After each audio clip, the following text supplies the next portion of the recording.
Welcome to this week's GCN Tech Clinic, where we aim to answer your bike and tech-related questions. This week, I'm joined by track riding expert Manon. We're going to dive through the questions, and well, maybe there's some questions we can both sort out. Any track-related questions? No, sorry, you're going to have What's to the point brush of me up on being your... here? Just have to use your general knowledge. Okay, I can do that. Right, you go first question. First question is from Hugo Brown at 2516. My Fulcrum 900 hub makes zero noise. Is this common? I wish it made more sound so bikes or people could hear me coming, whereas some hub sounds like a baby's rattle. Well, I've never heard a hub being referenced as a baby's rattle. No, and if it does, I want to get that looked at ASAP. Sounds like something wrong in there. Or you've run over a baby's rattle and it's stuck in your wheel. Anyway, lots of different rear free hubs make lots of different noises, some louder than others. It sounds like if your wheel has gone from one which was a bit loud to all of a sudden going quite quiet, it could be that the springs that are acting on the little pulls inside, which make the ratchet engage, are not working correctly. Maybe one could have broken. Also, it could be that it's maybe been serviced recently, it's packed full of grease, so it's quieting the noise down and stuff like that. It's not really a big deal, and if you wanted to try to make it louder, all you could do is take it apart and replace the really thick grease for a slightly thinner oil, but you're going to be compromising the service life. Just buy a new hub. Buy a new hub, buy a new wheel, Mal Buy a says. louder one. Go down to a local bike shop. Hi, I'd like the loudest wheel possible. I remember when I first got into cycling, I used to be obsessed with the noises that free hub made. Really? And I'd want a loud one. Really? Yeah. It's weird, isn't it? It is weird. Anyway. I'm a halfway house kind of guy. Not too loud, not too quiet. Yeah, somewhere in the middle. Nice.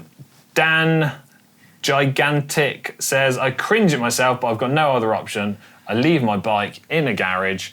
Is there a better way for storing it in a cold garage? Should I cover/protect the bike when it's in a damp, cold area, especially in winter? What's your thoughts on You don't need this? to cringe at yourself for leaving a bike in a garage. I leave my bike in the garage. Alex leaves his bike in the garage. But I guess if it is a little bit cold and damp, you, first of all, could try and sort out the cold and damp. You could get a dehumidifier. That helps you've with been damp. listening to Ollie too much. Ollie loves his dehumidifier. I love my dehumidifier as well. I have it on 24/7. But I guess as long as make sure that your bike is clean and dry when you put it in the garage, so it's not gonna. I feel like if it's wet, or the handlebars are wet going into the garage, and the garage is cold and damp, they're not going to dry. And it's going to be a bit gross, isn't it? To it being pretty grim. So make sure your bike is clean and dry before you put it in. I don't think you need to protect it with anything. Nah, all I would say is, well, fantastic advice on like cleaning it and drying it thoroughly. I thought you were going to say dehumidifier, but okay. And the dehumidifier. But what I would say is make sure everything is lubricated that needs lubricating.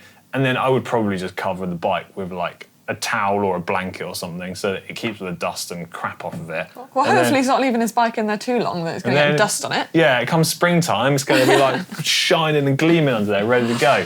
Okay, next question, Manon, what we got? Next one is in from David Hacks? Who knows? 5141. Wax or lubricant? I feel like this is a question for Alex. Which is better for everyday riding? I have a mountain bike which I use for grocery getting, and etc. We love all these wax and lubricant questions. Well, I do. I don't think you love. Anyway, and look, if you want the easiest solution to keeping your bike ticking along, maintaining it, an oil-based lubricant is by far easiest and quickest. There's no denying it. It's got the biggest margin for getting it right and wrong, blah, blah, blah. But if you do want to have a lubricant, which is going to protect your chain as best, make it reduce the rate of wear, help speed you up, then wax is the way to go. But for a bike you're going to ride to shops, drop a bit of oil on it, make your life easy, don't overcomplicate it. I feel like the normal lube for a bike that you're riding to the shop is going to be absolutely fine. Bog standard, oil-based stuff, job's a good one. Pommy 3001. How about using a hairdryer to get rid of wetness, particularly in places with difficult access? Plus, everyone has a hairdryer. Right, so... Right, are they on about drying a bike? Yes. How do you know? I was just about to give some context to this because I took this question from one of our Monday maintenance videos where Ollie was talking about cleaning your bike. So, yes, you could use a hairdryer to try and dry your bike off a little bit. Hairdryers do get particularly hot, so you need to be careful on. Have it in the cold setting. Yeah, have it on the cold setting. But I've got a slightly better solution. Go on. Which is kind of like an air duster that would be used in IT computer world to clean and blow out all the dust that's inside of computers, right? Hear me out. It's battery powered, so it's wireless. It's like a compressed air line, which is super powerful, but less powerful. So it's unlikely to blast water into the bearings. It's just like, imagine drying your bike off going, but it's battery operated. It's kind of dry your That's bike. enough. It's more powerful than that. That is a good solution. I wouldn't use a leaf blower, that's ridiculous. A hairdryer could potentially work, but you wouldn't want to overheat parts. I think this is the best solution. I've got one at home. Yeah. Oh, of course. I was literally going to say, who has time to do that? I have one of those. It's fine. But at the end of the day, you don't need that. Dry your bike, be careful with the cloth, and your jobs are good. Nice little towel. Yeah. Lovely. Right, on to our next question, Mal. Who's it from? So next question is from some old guys 5181. I am running 2 wheel sets on my bike. Can I run a wide range 4411 on my gravel wheel sets to a smaller range on my road wheels 3211 for best of both worlds? Well, have you got any thoughts on this? My first initial thought is making sure that your chain is long, short enough for the both range of gears. To cover both, yeah. So I think you basically just got to size the chain for the largest cassette option. Yeah. And that way you kind of just got to accept that when you're running the wheels with the slightly smaller cassette, the chain's effectively a little bit longer than it needs to be, but it's not too long to work correctly, is the simple answer. Yeah. Go with the larger cassette, size it correctly, you shouldn't run into any problems. There you go. Easy. Next question is from Big Bale Bikes and Beer. Fantastic. Like it. They have started their question with question. I have a few pairs of decent SPD shoes for my gravel bikes that I also use on my road bike with ultra single-sided SPD pedals. What would be the benefit to changing to road bike shoes and pedals, say SPD SLs for the road bike? All I see is a similar shoe without grip that's uncomfortable to walk around in and heavier pedals with spending silly money. Basically, they're saying, what's the difference between an SPD small platform cleat and pedal versus a road bike SL1 when it feels like you've got similar riding characteristics from both? Shall I kick this off? Go on.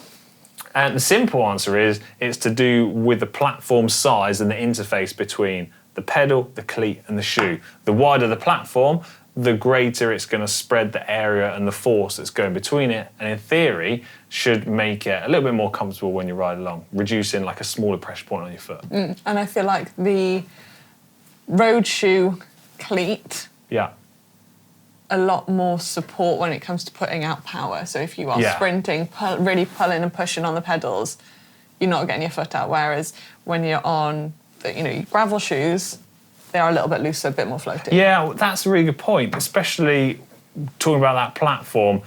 If you're trying to stabilise your foot and you're just on like a small little piece, your foot can rock. Obviously, if you increase that, you've got far more stability, like left and right as well. And if you're not doing much walking around, like... What do you need grip on your shoes if you're not walking anywhere? There's no denying... The only walking I do is into the cafe and out. There's no denying it's easier to walk around in a mountain bike shoe with a recessed cleat. You don't really feel like you're clopping around like a horse walking around shops and stuff. But, like you said, if you're not walking far, why do you need to have shoes that are better for walking? You might as well have shoes which are better for cycling on the road if that's where you're going to spend the majority of your time. But then I'd say whatever you feel more comfortable in, if you're not doing loads and loads of road cycling, and if you're happy with your gravel shoes, then... Chucked a right curveball in there, actually. Save some money. If you're happy, stick with it. I wouldn't say there's that much of a difference that it's going to dramatically change. Not one of the best upgrades you can make. So that's actually really good advice. I like that. Save your money if you don't feel like you need to spend it. Save it on like money for snacks and cakes. Right, that is it for this week's GCN Tech Clinic. Manon, it's been great to have your advice and opinion to share with everybody. All my track knowledge. Yeah. God's sake. As always, let us know in the comments section down below if you've got any advice for everybody. And also, if you have a tech question, get it in the comments. We'll pick it out for the coming weeks. Right, we're out of here. See you later. See ya.